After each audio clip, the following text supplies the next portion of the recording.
Hello, welcome to Discovery with Glory. I'm Valerie Eguegu, and I'll be talking to you today about embracing your ambition. I'll just tell you a little bit about myself. I'm a chemical engineer and I have worked in the oil and gas industry for about 15 years. I currently manage a business across West and Central Africa for one of the largest oil field services in the world.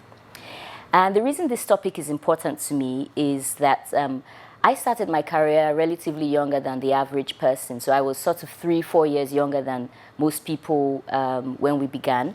And I realized that it took a while for me to understand that ambition was real and that I needed to embrace it and also pursue it passionately. So I'd like to walk us through 5 areas I think that we should acknowledge when it comes to feminine ambition, and particularly for us in Nigeria.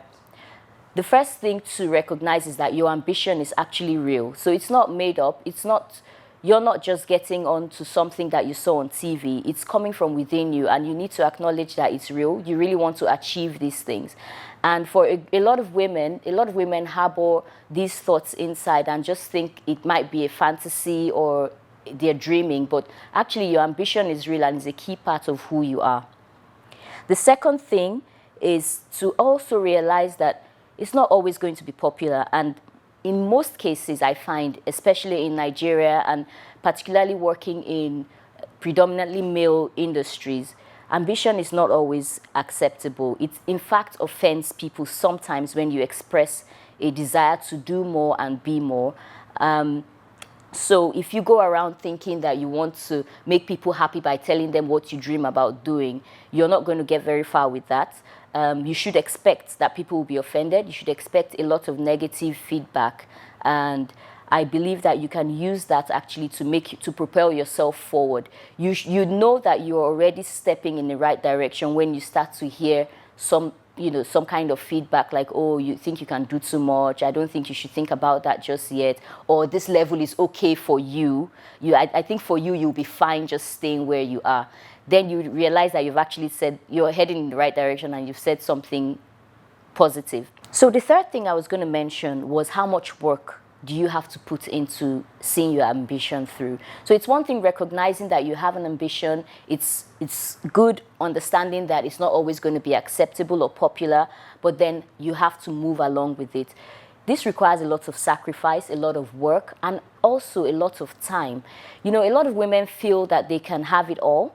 And I don't disagree completely. I just don't necessarily think you can have it all at the same time. And at different stages of your life and in your career, there are certain aspects where you have to invest a lot of time, money, and effort. And this also requires sacrifice. Most people have families, friends that they wish to be with, but then sometimes you need to pull out of your regular life in order to put in a lot of effort. You need to drive yourself. You need to invest in your education. You need to show your competency. Lots of people want to believe that a woman is okay, all right for the workplace, but not that great. And it's really important, particularly when you find yourself in a male-dominated industry like I do, to make sure that your competency and your skill set is visible to all. You need to show your commitment.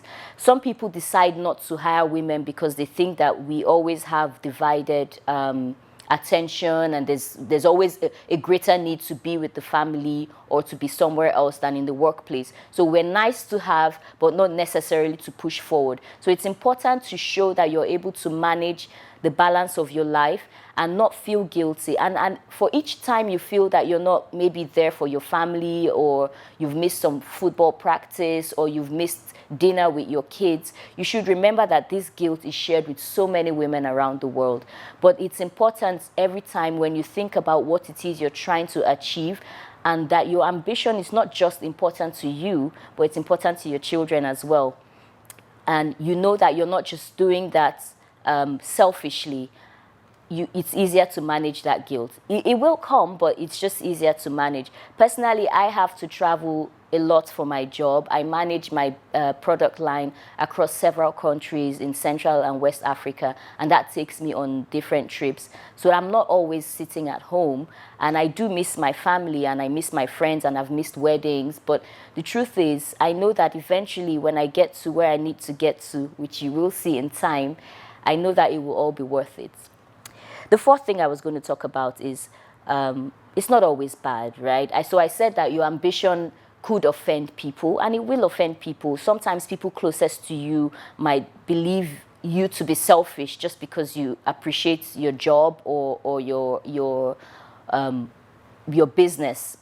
But the truth is, true ambition is recognizable, and you would always meet people along the way, either close to you or not so close to you, who recognize something great and special about you. And it's important to collaborate with those people. I don't believe that anyone, there's always that go solo. I can understand that, but the truth is that we need people. You have to collaborate to win. No one ever gets anywhere on their own, and it doesn't matter if you're pursuing a career or a sporting desire or music or the arts. Everyone is always working for and with somebody. So it's important to embrace people who recognize that strength in you and use, I always use a phrase called standing on the shoulders of giants. It's important to use those positive acknowledgements to boost yourself forward.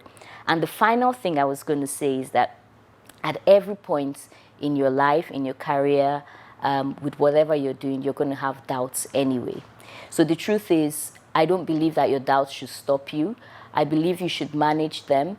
You should manage your anxieties, and it's not feeling afraid of something, being anxious about taking a step is not a sign that it's from the devil. The truth is, you will always feel that way up until the last minute, and until the minute you are actually being crowned the head of something, you will always feel doubt. So it's just going to be that nagging voice which you continue to constantly rise above. So just to wrap up what we've been talking about today, there are 5 things we mentioned. Your ambition is real, embrace it and pursue it. Your ambition will not always be popular, and it may offend some people. That's okay. Your ambition will require a lot of work and sacrifice. It will be recognizable by some people, not necessarily close to you, but it will be recognizable. And finally, you're going to have doubts. There's nothing wrong with that. Are you someone who is struggling to embrace your ambition or acknowledge that you have these great feelings within you? I know that it's been worth it following a career. I'm not done yet, but I believe that it could be really rewarding personally and for your family and for posterity as well. Don't forget to share your comments on your own story, your journey. I know there are lots of people who have benefited from just taking the bull by the horns and facing their ambitions. And if you may be struggling as well with recognizing what it is you need to be doing and how to go about it, feel free to leave your comments on our website.